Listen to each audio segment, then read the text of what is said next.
So in week 11, we saw really two different ways we could figure out how to optimize, that is, maximize or minimize a given quantity, given certain information. We saw how we could directly apply the extreme value theorem, and then we saw in other cases how we could apply the mean value theorem, well, really the consequences of the mean value theorem regarding concavity.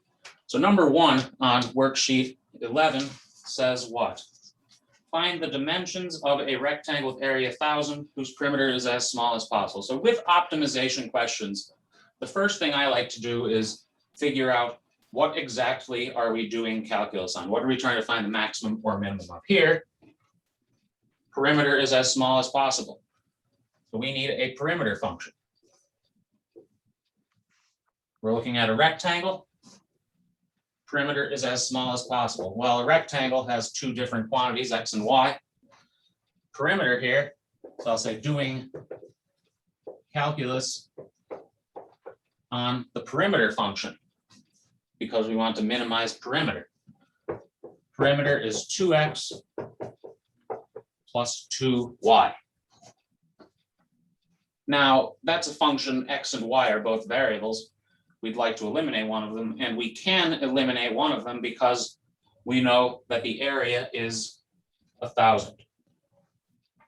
So I think I might have written subject to or such that.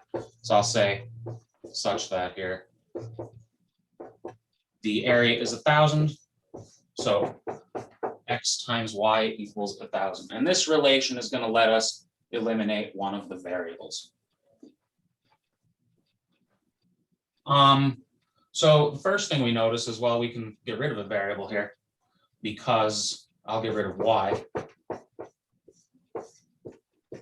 We can write y in terms of x, giving us our perimeter function,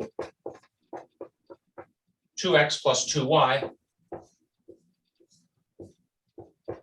Replace y with 1,000 over x. 2 times 1,000 over x is 2,000 over x. And right here, we have an equation just in x. Any questions about getting that equation just in x? Now, when you have this equation, or really when you have these relations, it is worth considering the bounds on x and y. In this case,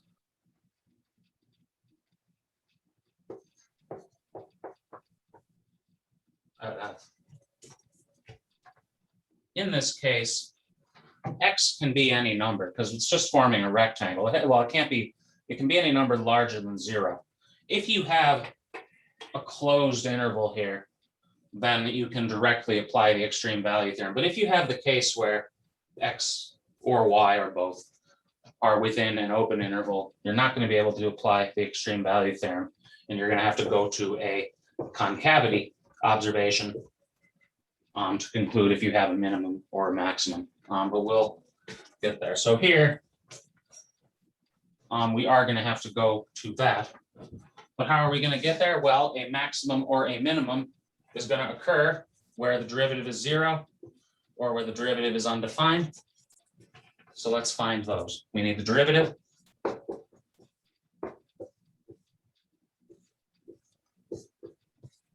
Problems like these are why I like to observe right at the beginning of derivatives. The derivative of 1 over x is negative 1 over x squared. Because with that, we can jump straight to the derivative of 2,000 of those is that with a 2,000. And I find solving this a little easier than the one with the negative exponent.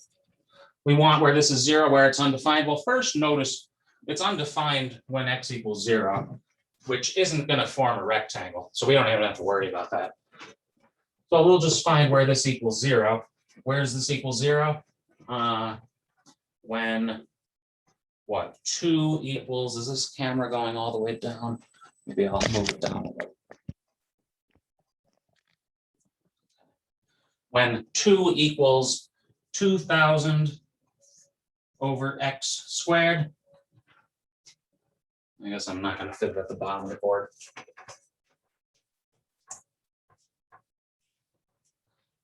Solve that for x. So when 2x squared equals 2,000, divide by 2 when x squared is 1,000. Solve that for x. Well, we only need the positive because these are sides of the rectangle. So when x is root 1,000, which you could write as 10 root 10 if you want. You don't have to leave it as root 1,000. Any questions about finding this x value? Find the derivative, find where the derivative equals 0. So once you find this, you're not done. You're actually not even that close to being done. We have to show, well, first we have to show that this gives a minimum, but we also have to conclude what the y value is, because this says find dimensions of the rectangle. So I'm also going to find next the y value, and then I'll show why they give a minimum. If x equals root 1,000, y equals 1,000 over root 1,000, which is root 1,000, which is also 10 root 10.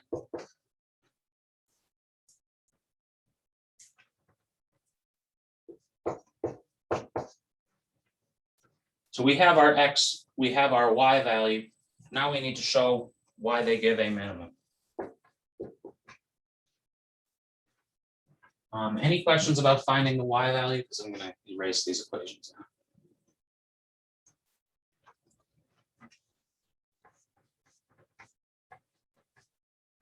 So how are we going to conclude they give a minimum? Well, a function will have a minimum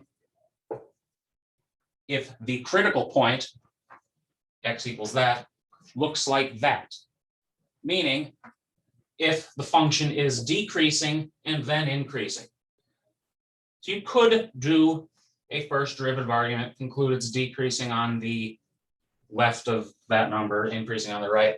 But I think it's easier to just jump straight to concavity, because with concavity, there's only one observation. Here, we want to show the function is concave up at that critical point. We can do that using the second derivative. So I'll say x equals 10 root 10 and y equals 10 root 10 or root 1,000. Give a minimum since, what's the second derivative? Well, derivative of 2 is 0. 4,000 over x cubed, and that is positive when x equals 10 root 10, giving us a low point like that.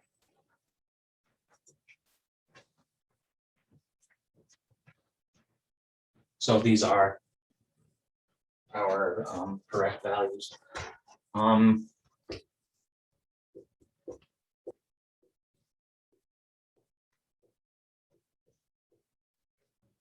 Where did 4,000 over x cubed come from? Excellent question. Well, where did it come from? I've done problems like this for 10 years, so I just did it. But how did we get there? Well, write that as a negative exponent and apply the power rule. Derivative of 2 is 0. Negative 2,000 times negative 2 gives us 4,000. And then we get x to the negative 3. So 4,000 over x cubed. So any questions about number 1? And then you just took the x and y's and put them in, and then that's how you found it was absolute minimum. Yes. So it'll give a minimum if it's concave up at this critical point. So yeah, you said put the x and y. So technically you do put x and y, but there are no y's to put in there.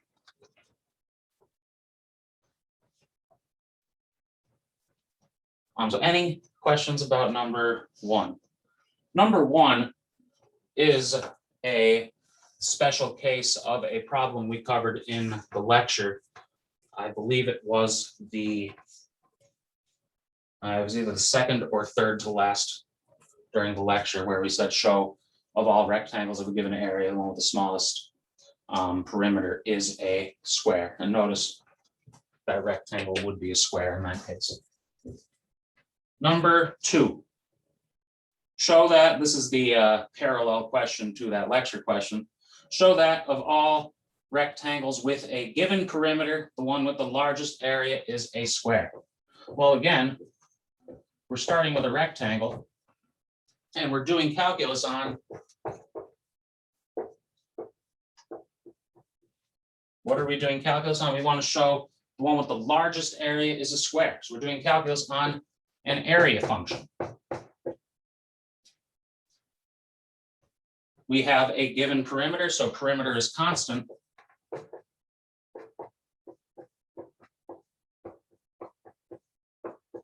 So in this case, perimeter is a constant 2x plus 2y. And we can use that to eliminate one of the variables in our area function.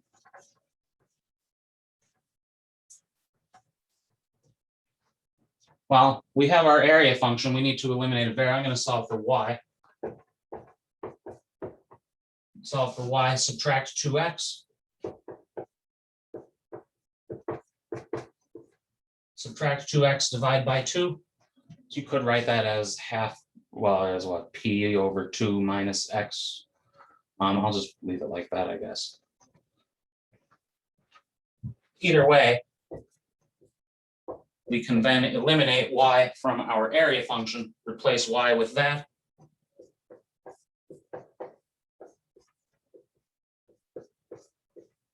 Distribute everything. P is a constant.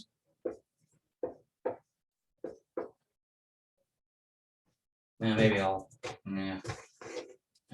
write it like this. So distribute the half inside here. You get a half p minus just x, the 2 and the 1/2 cancel. Distribute the x, so you get p.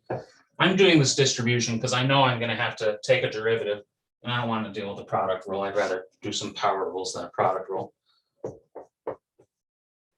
And we get our area function just in terms of x. Remember, p is a constant. Any questions about finding that area function? Where did you get the x squared at the, oh, never mind. I just noticed where that happened. Any other questions about finding the area function? We want to show something about a maximum. We want to conclude a maximum. We're going to want to show that when it's a square, we have this situation where we're at the top of some sort of mound. So we're going to again look for where the derivative is 0. Well, I don't see any derivatives anywhere. So let's find the derivative. So a prime p over 2 is a constant. So derivative p over 2 times x is just that constant. Minus 2x, we want where this is 0. Solve this for x. So bring 2x to the other side. Divide by 2.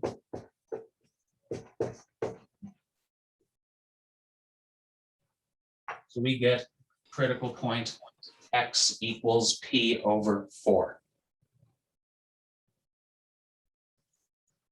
So once I find a critical point, I always like to look back and remind myself what this is asking. Show that of all rectangles, the one with the largest area is a square. So we still have to show that this gives a largest area, and we still have to show that this gives a square. Just like in the first one, once we found the critical point, we weren't done. So I'll show it gives the largest first. And in the first one, I did it the other way, but this one I'll show that this gives a maximum. How will we conclude a maximum? Well, we want a curve that looks like that. Again, I'll use a concavity observation using the second derivative. I'm going to have to erase something soon, so this I'll just erase now.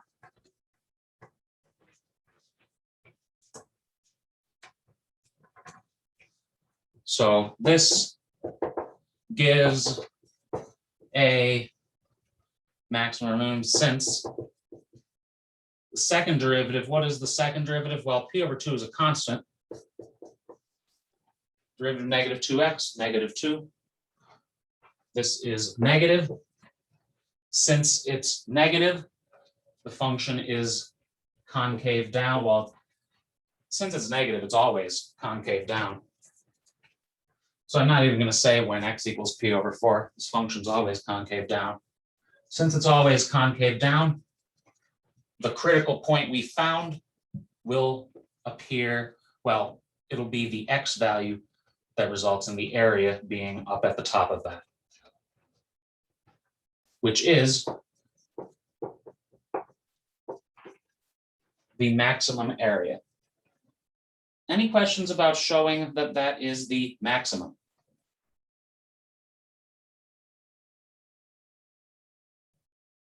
Okay, we still haven't finished technically because we have to conclude that this is a square.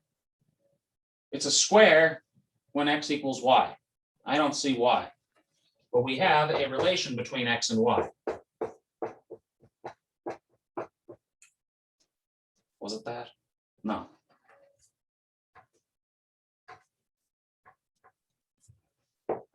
It was this. I was confusing the area and the y. So we have this relation between x and y.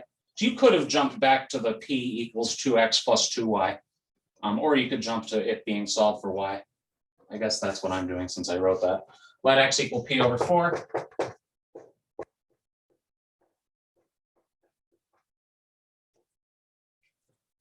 Let x equal p over 4. What do we get? Well, a half. 2 over 4 is a half. P without half of a p is half of a p.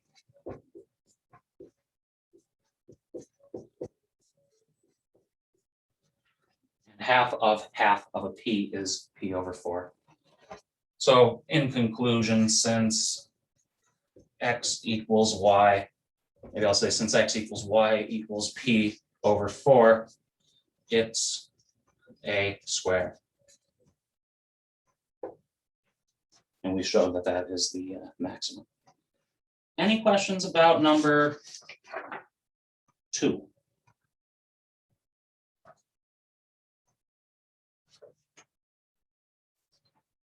Okay. Number 3.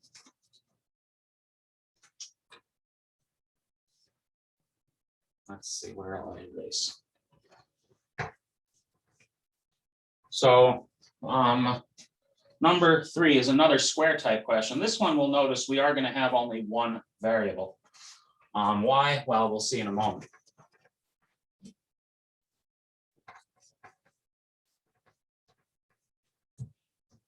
So a box with an open top is to be constructed from a square piece of cardboard. We have a square piece of cardboard. It's 3 feet wide, so these are 3s since it's a square. So how are we going to do it? By cutting out a square from each corner and bending up the sides. So we cut out a square from each corner.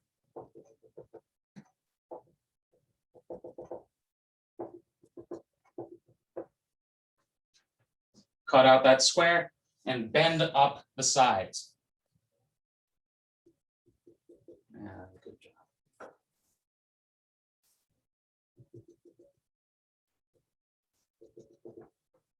So you cut out the squares, you're left with, like a plus sign-ish type looking thing. Let's try to draw it a little better.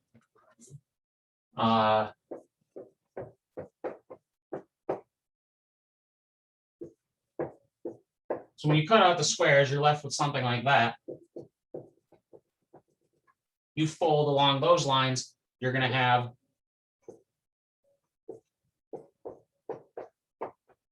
some kind of box. But notice the base of this box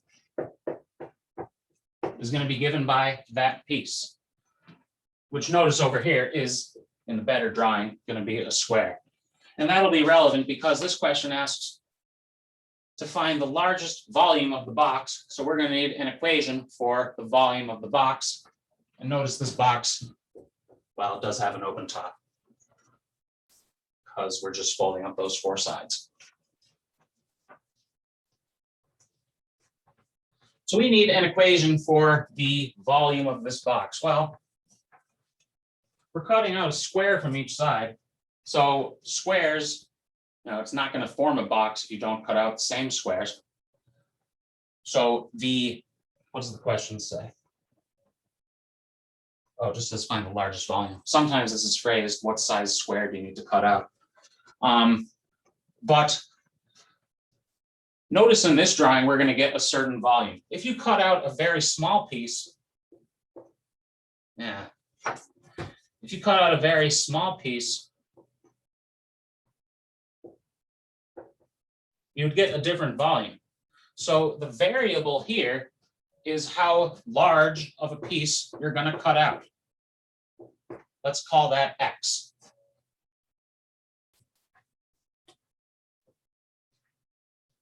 We're cutting out squares. So all of these values are going to be X.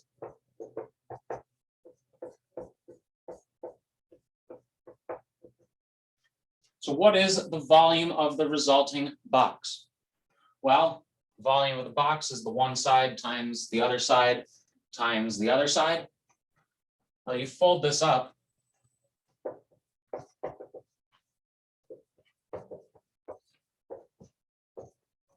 Doing calculus on the volume of the box, the height of the box is going to be given by that X. What about the base? Well, the base first, notice, is this square. So we need the dimensions of that square. Well, let's see what we get.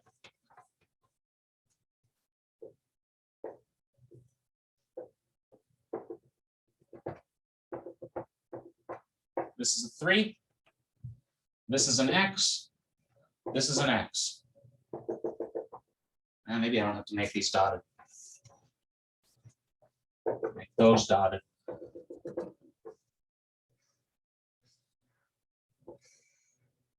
That's a square in the middle. If this is a 3, this is an X, and this is an X, the remaining line segment is 3 without X, also known as 3 minus 2X. And similarly for the other piece, since we're cutting out squares. All of 3 minus X, so 3 minus 2X. So the base of the box is 3 minus 2X by 3 minus 2X. The height is X. So the volume of the box, 3 minus 2X squared times X. Any questions about that?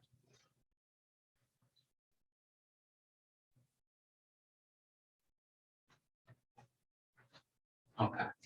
So right here, before doing any calculus, we have a restriction on X.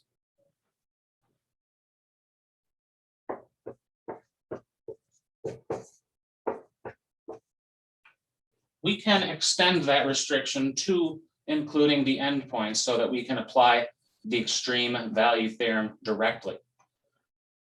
We can't cut out more than 1.5 feet. Because then, the squares would, intersect. So the X value we cut out can't be larger than 1.5. They also can't be negative. So in this one, I'm going to apply an extreme value theorem argument using the interval 0 to 3/2. You could, with this, also use a second derivative argument, like the others, but I'll do this one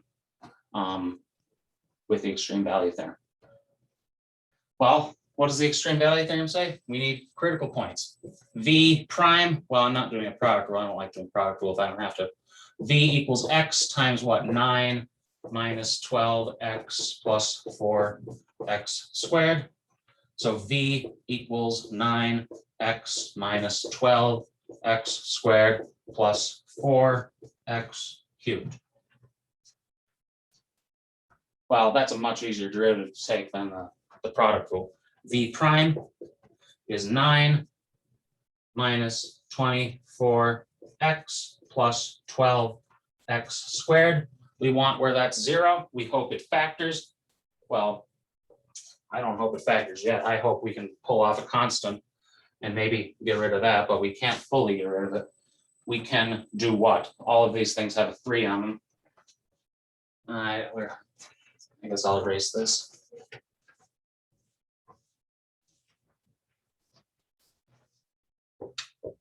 Well, I don't need to solve.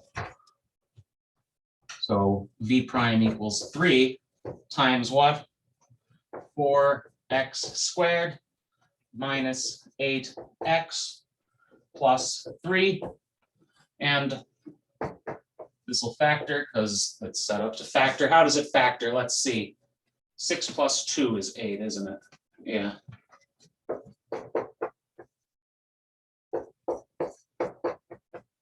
So that'll factor like that because what? This makes a 4, this makes a 6, this makes a 2. Well, -6, -2, which makes an 8.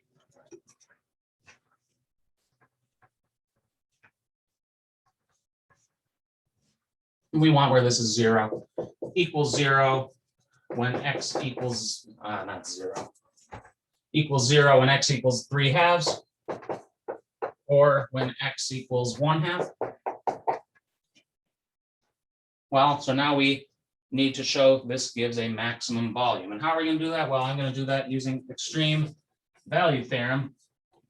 Our endpoints were 0 and 3/2. Our critical point is 1/2 and 3/2. Notice conveniently, the volume at x equals 0 is 0, and the volume at x equals 3/2 is also 0. So the only one we really have to consider is x equals 1/2.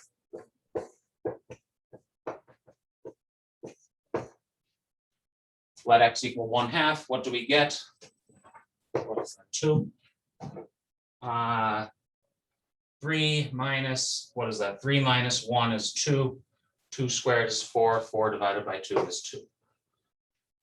And by the extreme value theorem, that does give us our maximum volume because it's the largest of those 3. And this question does just say find the largest volume. Any questions about this one? You could have done this using a second derivative argument like we did for the first 2. So any questions about that one? Okay, number 4. I'm gonna do worksheet 12, and then if we have time, go back to number 4, and if not, I'll do number 4 next week. I'm pretty sure the homework question I asked was with a square or something, so I'll skip over the cylinder one for now. But we might have time at the end to go over it, and if we do, I'll go over it. But for now, I'll skip 4 and go back to it next week if we don't get through worksheet 12. Minimize the cost of the metal, so you're doing calculus on surface area for that. Surface area of a cylinder. Well, a part of the cylinder, because there's no top. But worksheet 12, we started to discuss integrals. We started to discuss definite integrals and indefinite integrals. And during week 12, what we need to know is that the indefinite integral, meaning integrals without numbers at the top and bottom of the integral, gives us a family of antiderivatives based on a bunch of antiderivative rules. The definite integral, like in number 4, gives us area between a function and the x-axis. So let's work on worksheet 12. Worksheet 12, evaluate each indefinite integral. So number 1 uses our pages of indefinite integrals. And the indefinite integral, well, it gives a family of antiderivatives up to a constant. So here, 4x cubed minus 3x minus root x. I'm just going to write that as x to the 1/2 now, plus 3. And we have a bunch of indefinite integral rules. First, just like with derivatives, we could do these one piece at a time. And just like limits, when they're added together, we could do them one piece at a time. That's convenient. Another convenient rule is that constants come out front. Other convenient rules are on our 2 pages of indefinite integrals. And for this one, the first 2 rules show up, the constant rule and the power rule for taking an antiderivative. So up till now, it may be a little unclear the difference between an antiderivative and an indefinite integral. And the way I like to keep them organized in my head is an indefinite integral gives a family of antiderivatives as its answer. An antiderivative is just one such function. And problems 1 and 2, I do try differentiating between them a little. But for number 1, we need to follow our indefinite integral rules. Debating in how much detail I want to do them. For the first one, I'll go through all the rules, and then for the others, I won't. So first, we can split this using the sum and different rules.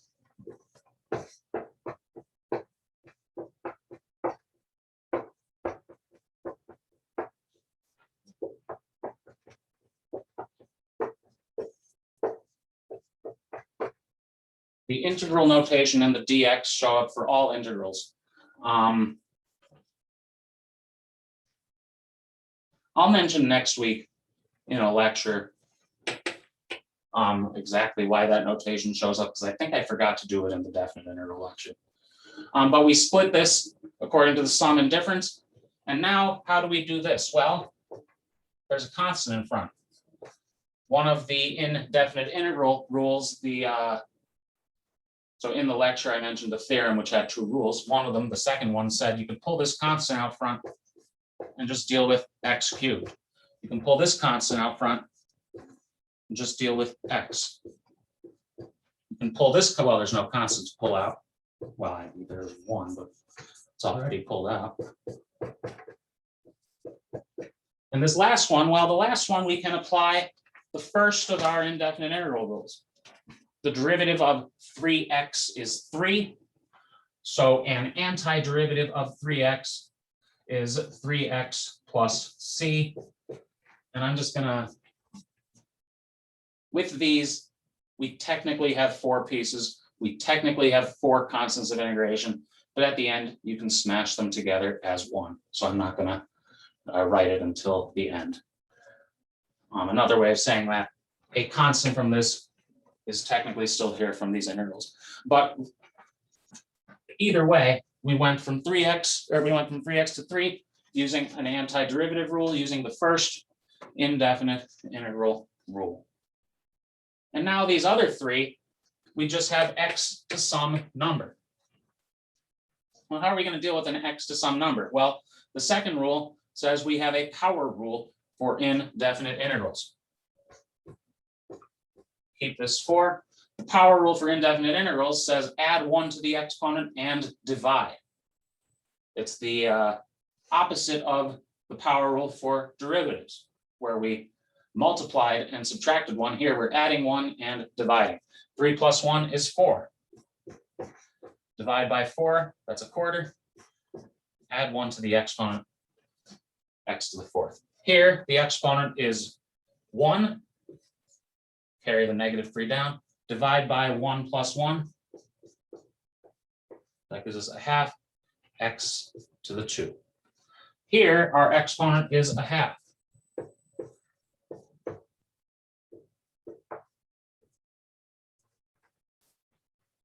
Add 1 to the exponent.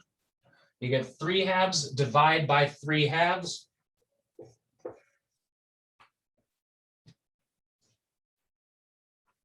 1/3 is 1 times 2/3, which is 2/3. Plus 3x. We've taken all the indefinite integrals, so we'll put a constant at the end. Because remember, this gives a family of antiderivatives, and that family is the bunch of antiderivatives that differ by a constant. And here we just have to combine all the numbers together. Gives us x to the 4th minus 3/2 x squared minus 2/3 x to the 3/2 plus 3x plus the constant c.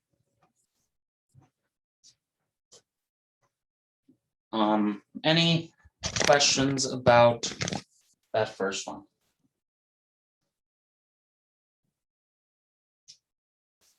So the first 3 equal signs, well, the first 2 equal signs, we use the theorem from lecture to split the indefinite integral. And then down here, we use our indefinite integral rules. And with this, we can check our answer by taking the derivative of this last thing. The derivative of this does equal this 4x cubed minus 3x. The 3/2 and the 2/3 cancel, you get x to the half plus 3. So you can check your answer. Was there a question that someone was about to ask? Dr. Cameron. Yes. I went from the question right to the answer because I just did the opposite of the derivative. Is that okay? That's I didn't even break it up. Yeah, so for this one, I just wanted to illustrate the rules. For the next 6, I'm just gonna do them in 1 or 2 steps. So yeah, you don't have to illustrate the rules. Just like with derivatives, you didn't have to illustrate the rules. You can just, yeah. Any other questions about this one?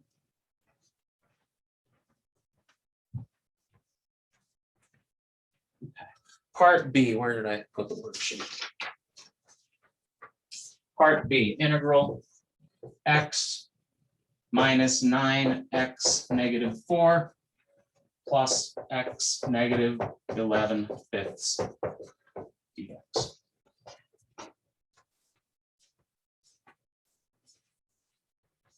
So here, again, we have 3 things added together. We can do these integrals one at a time. But notice all of them are x to some number other than -1. So we can apply power rule 3 times. Here, the exponent is 1. So add 1 to 1, you get a half, or add 1 to 1, you get 2. Divide by 2 gives you a half, x to the 2. How about for the next one? Well, I'm going to write the -9 first. We're left with x to the -4. -4 plus 1. -3.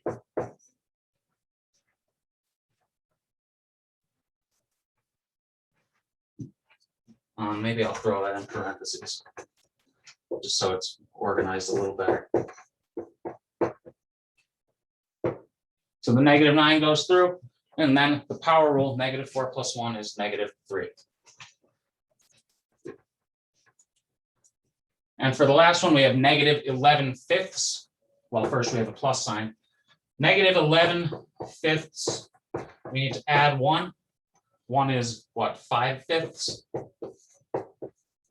So we get -6/5. So we have x to the -6/5 divided by -6/5. So positive times -5/6. And then we need the indefinite integrals. We need the family of antiderivatives. We need our constant c. And then just combine these numbers. 9 and 3 make 3.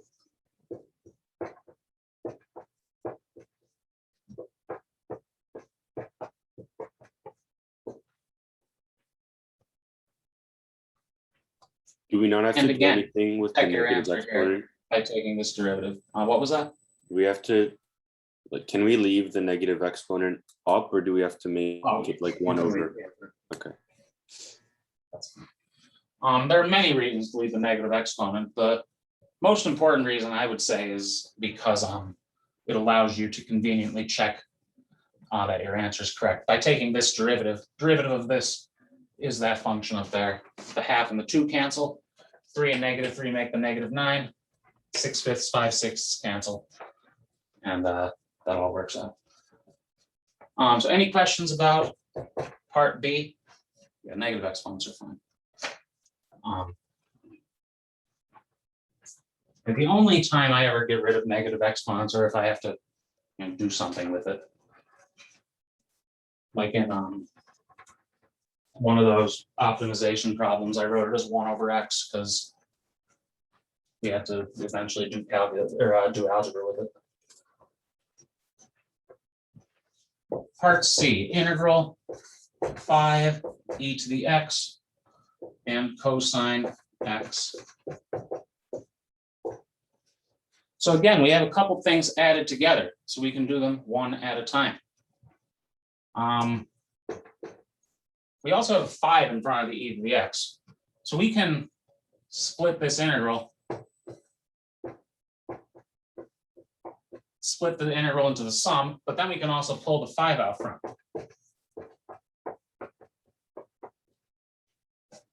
And then compute those 2 integrals, for which we do have rules. Did I skip e to the x? Oh, no, it's right there, rule 4.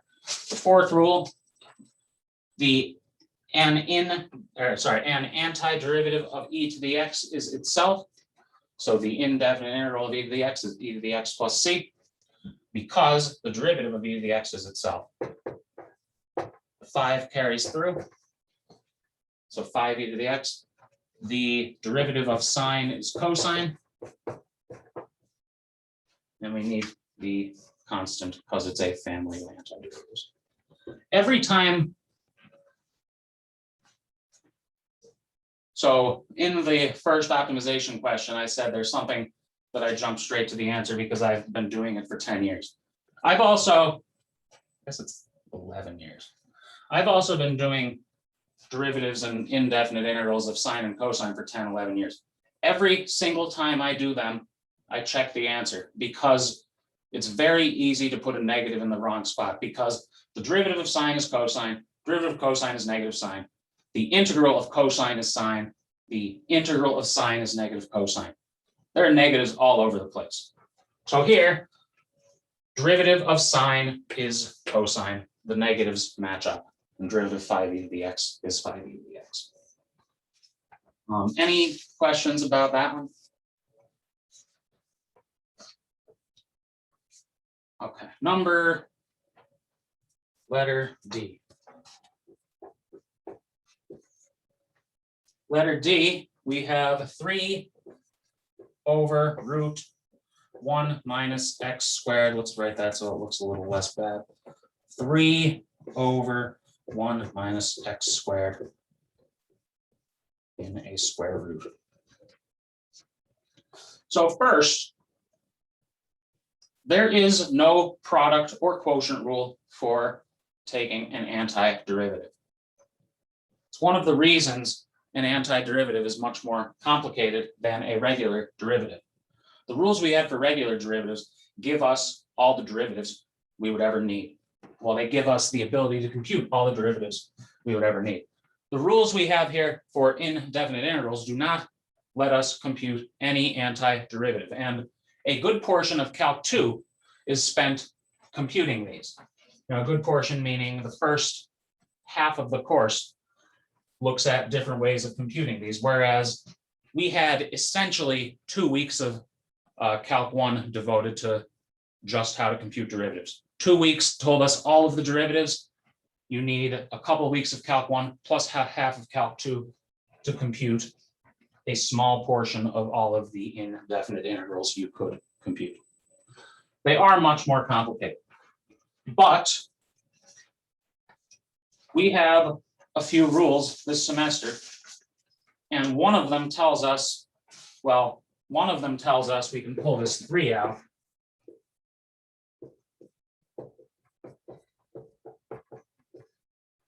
But another of them tells us, the third to last one tells us, the derivative of inverse sine is 1 over root 1 minus x squared.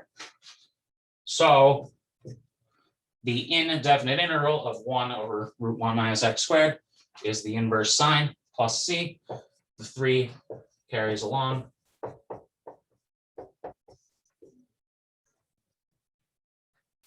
And we can compute the indefinite integral of that quotient because we have the inverse trig functions. Any questions about that one?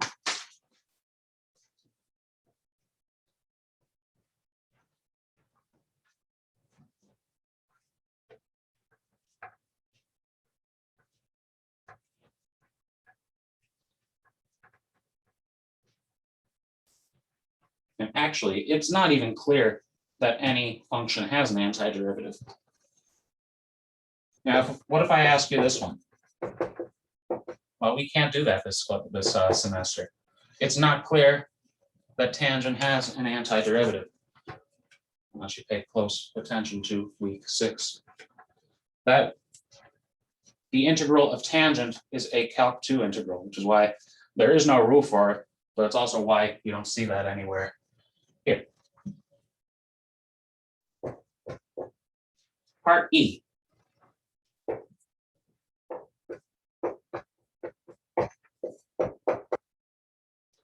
We need a function whose derivative is 1 over 1 plus x squared. Well, conveniently, we do have that. So I will tell you right now, the answer to this is not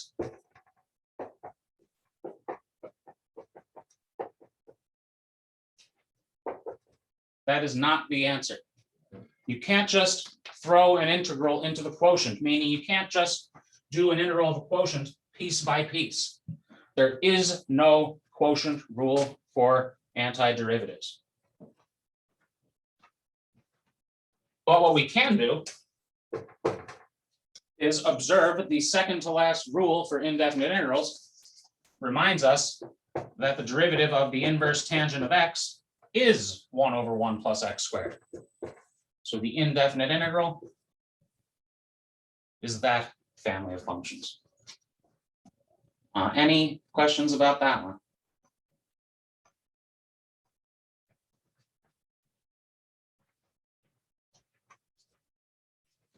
Okay, part F.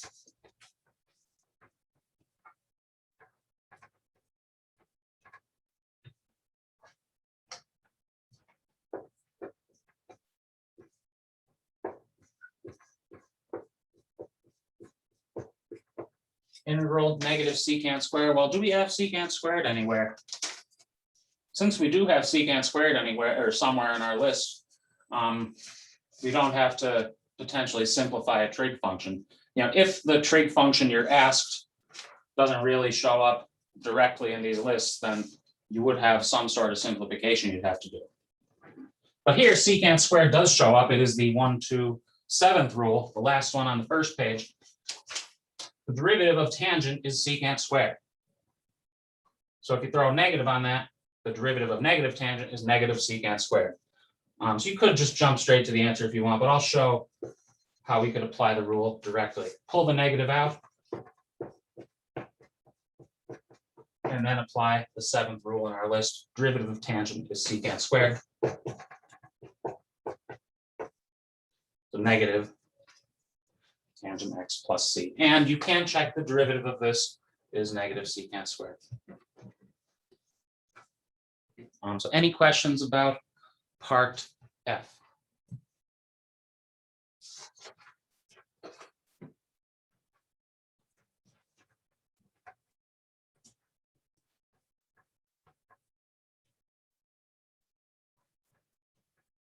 Part G.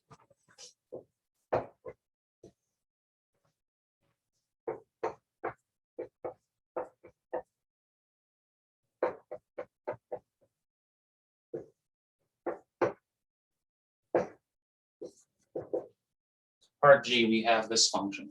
So again, you can't just jump straight into a quotient and then take the integral piece by piece.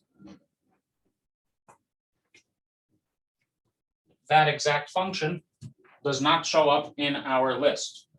So that means we have to do something else. What can we do with this? Well, we have a large fraction. Maybe we can reduce the fraction. In this case, we can reduce the, well, maybe I shouldn't say reduce. In this case, we can split the fraction. X cubed divided by x squared is x. Negative 2x squared over x squared, negative 2. Negative x over x squared, negative 1 over x. 3 over x squared, 3x to the negative 2. Any questions about splitting that? To split it over x squared. Now, I didn't write this as the negative exponent because in the back of my mind, well, maybe I should say I did write this as the negative exponent because in the back of my mind, I was thinking we're going to eventually need some power rules. So I'll write it as the negative exponent. But I didn't write this one as the negative exponent because the power rule doesn't apply if n equals negative 1, if the exponent is negative 1. It doesn't apply because negative 1 plus 1 is 0. You can't divide by 0. But conveniently, half amazingly, we have a nice rule for what happens when the exponent is negative 1, because the derivative of the logarithm function is 1 over x. So the first and fourth pieces will apply power rule. The second piece, you could apply power rule with n equals 0, but we just separate that as the constant rule. And then the third piece, we'll use the logarithm rule. So here we get a half x to the, not negative, a half x to the 2 minus 2x. When we were defining the indefinite integral, there was a little language in there. It said it gives the most general antiderivative. One part of that is we need the most general antiderivative. That tells us we need a constant. Another consequence of that is that we need to take the absolute value of x when doing the antiderivative, when finding the indefinite integral of 1 over x. Now the derivative of absolute value of x is 1 or negative 1. And because of that, the derivative of log absolute value x is always going to be 1 over x. So the most general antiderivative of 1 over x is log absolute value of x. And then this negative shows up here. Negative 2 plus 1 is negative 1. Divide by negative 1, that turns that 3 into a negative 3. And then add the constant of integration. You don't have to get rid of the negative exponent if you don't want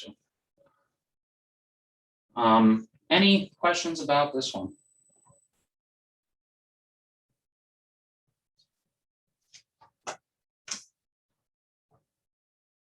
Okay. So number 2 asks number 1 in a slightly different context. So number 1, the indefinite integral gave us a family of antiderivatives differing by a constant. Number 2 just says find any antiderivative. So all we need is one antiderivative, meaning we don't have to worry about the constant.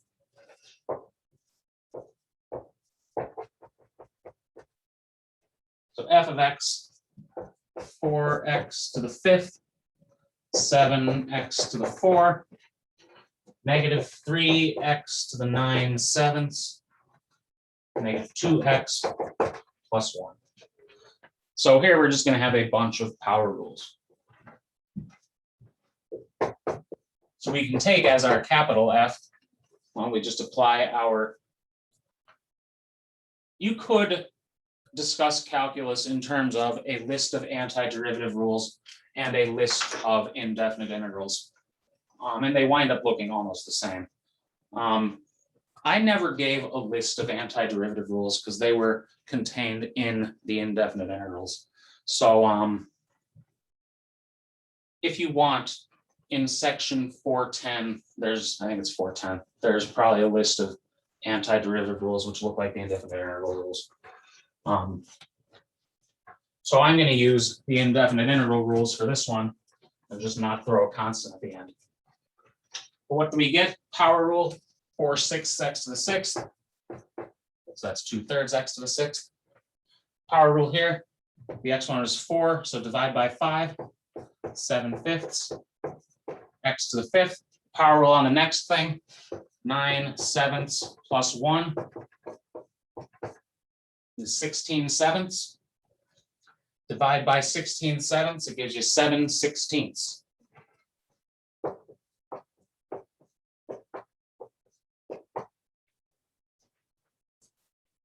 7/16 times -3, -21/16. For 2x, notice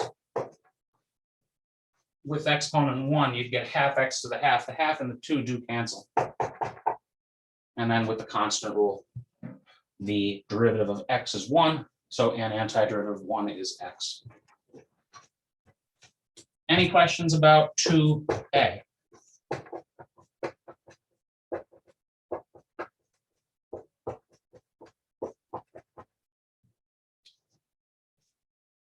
Oh, plus pi.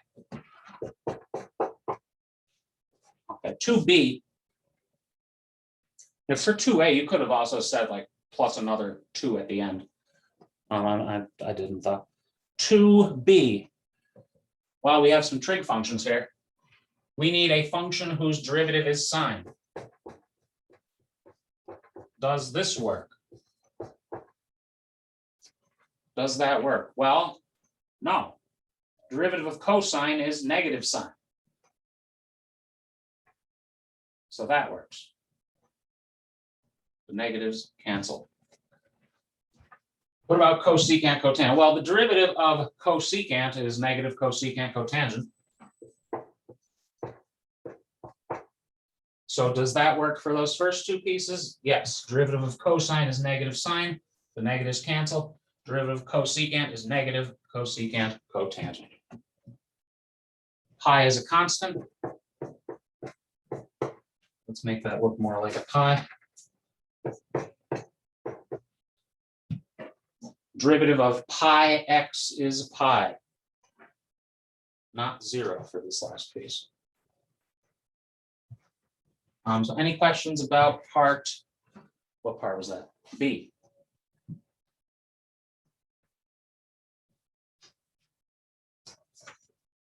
Okay. So these indefinite integrals give a family of antiderivatives, but a condition on an initial function can allow us to solve for the constant that shows up when doing an indefinite integral.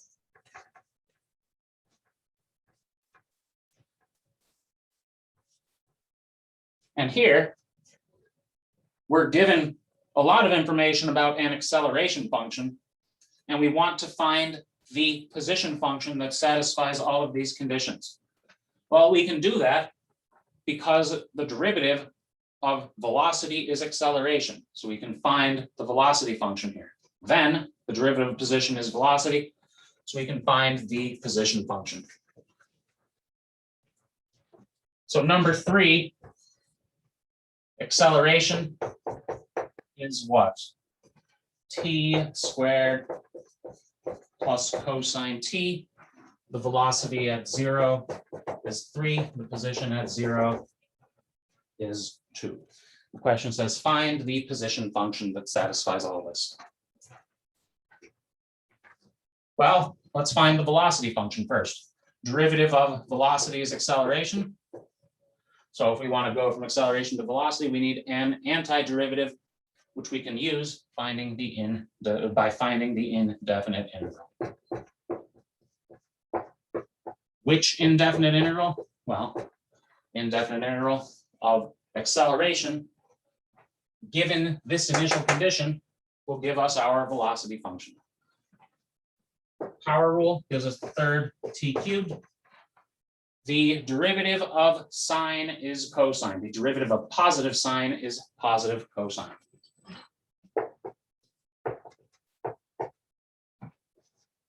So right here, this function, the derivative of this function is that function.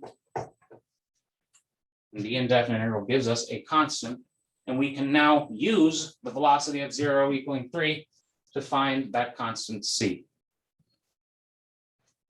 So let's do that. Since when t equals 0, v equals 3, what do we have? Well, 3 equals, put 0 into that.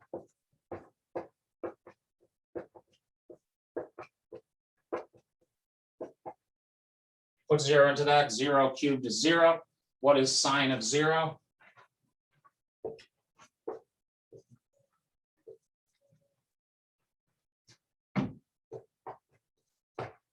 Sine of 0 is the y-coordinate of that point, which is 0.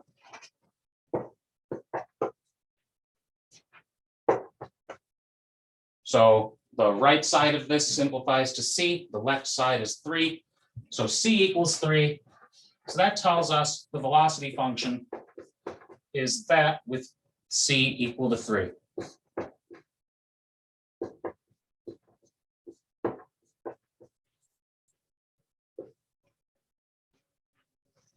Any questions about finding the velocity function?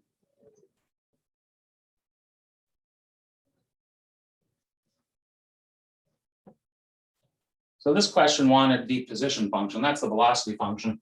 We can find the position function by doing this again, but with the velocity function. Position is integral of velocity.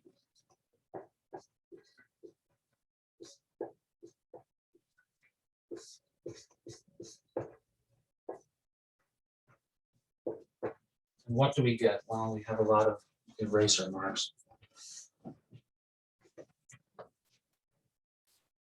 What do we get? Well, x cubed, the integral of x cubed, well, an antiderivative of x cubed is a quarter x to the fourth.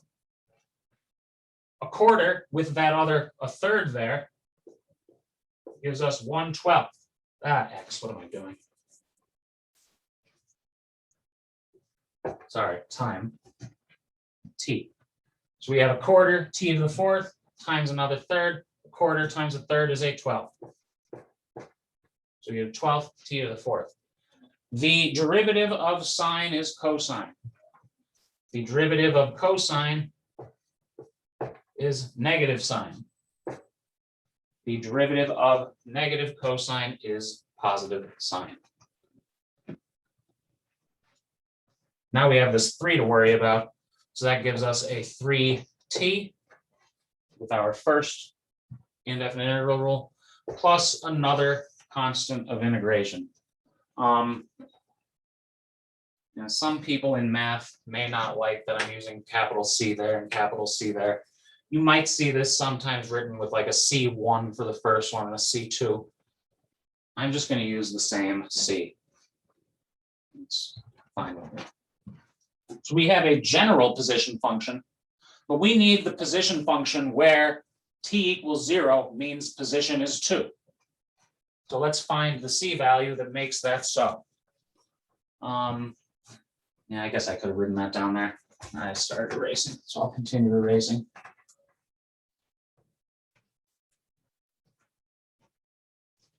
Since S at 0 equals 2, we have what? Well, 2 equals, substitute 0, 0 minus cosine of 0 plus 0 plus C. Cosine of 0, notice, is 1.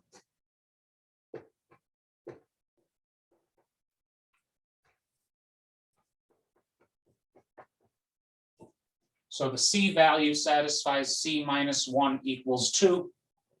So that gives us C equals 3.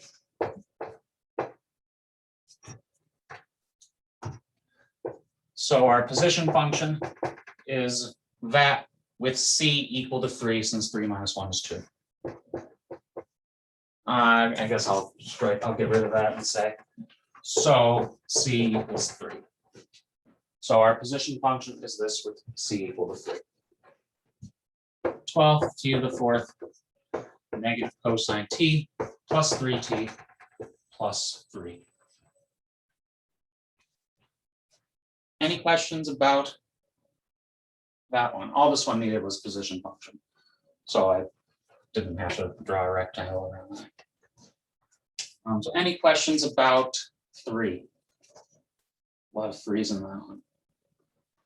But do notice, and it's tempting to jump to this value is the c value. And notice that was the case for velocity. The initial value happened to be c. But that's just because everything evaluated to 0 at time 0. For the position function, c was not equal to 2 because of that cosine of 0 term. So do write out the algebra when finding the constant of integration when you have an initial condition. Number 4 asks for some definite integrals. So there are 2 ways we can compute these definite integrals. One, we could write all of these lines as y in terms of x, set up a limit, find the limit, and go from there.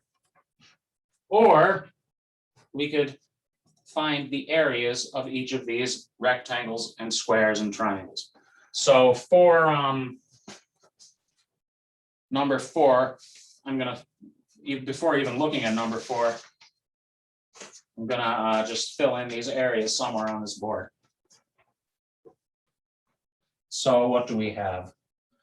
We have -5 up to there, over to there, down here through the origin, over to there, up to there, over to there, 5, 4, 1, -3, 3, 4, -5, -1, -3. Okay. So how can we do this? Well, we can divide all of these regions into rectangles or triangles. I'm going to do that by introducing a bunch of extra lines.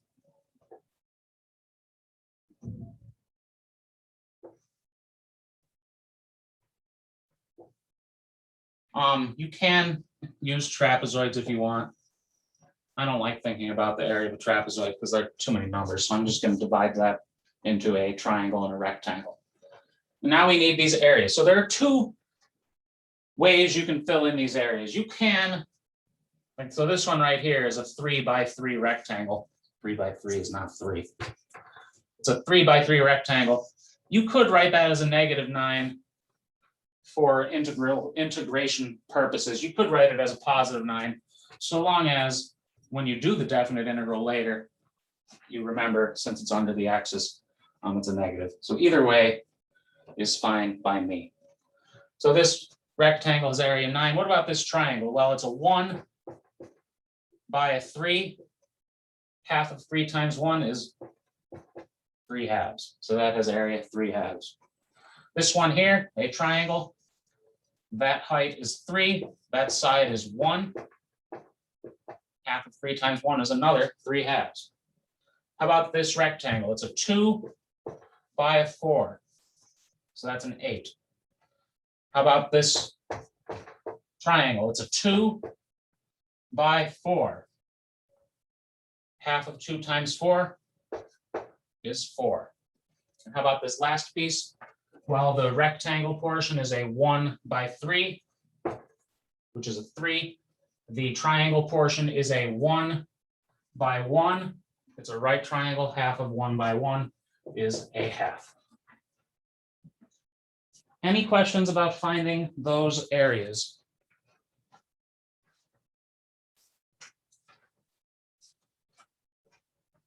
Okay, so now we have evaluate each definite integral.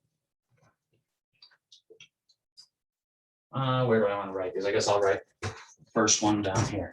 A. Integral, what time do we, oh, we have a minute and a half. -1 to 1.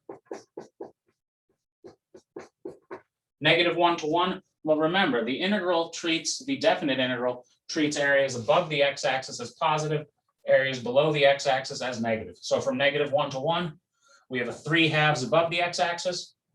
We have a 3/2 below the x-axis.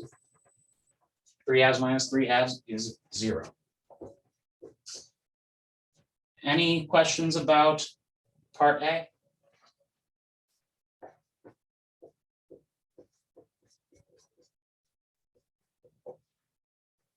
From 4 to 5, well, all we have between 4 and 5 are these two pieces. We have 3 and we have a 1/2, and they're both above the x-axis.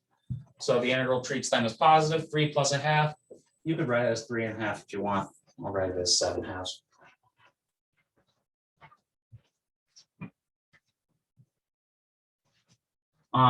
Part C, the integral from 5 to 4.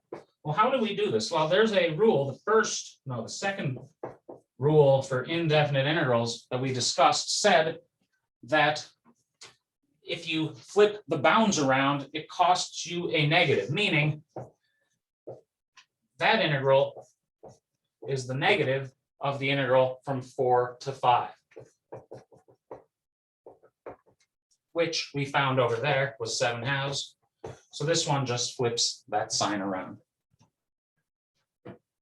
Any questions about part C?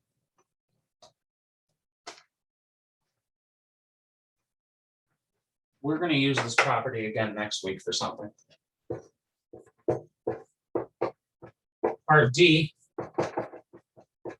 integral from -5 to 5. Well, we treat everything above the x-axis as positive, everything below the x-axis as negative. So I would like to write this in one line going across. I'm not going to have room. So I'll just do it like this. 4 plus 8 plus 3/2. Everything above the x-axis is positive. Plus 3 plus a 1/2 plus 7/2 minus 3/2 and minus 9 since they're below. And what does this equal? Well, the 3/2 cancel. Those make a 3. So what's that? 13/2.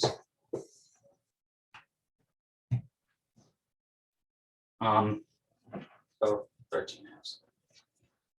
So any questions about that one? Okay. So number 4 on worksheet 11, we will go over next week. I'm pretty sure you don't need that for the homework, so that's okay to skip over that. I will send a link for an office hour in about 1 minute, well, maybe 2 minutes. So if you do have any questions, you can feel free to stop by at that. If not, there is a homework assignment due Monday, so well, I hope you find some time over the weekend to do that. And otherwise, I hope you enjoy your weekend. I'll see you on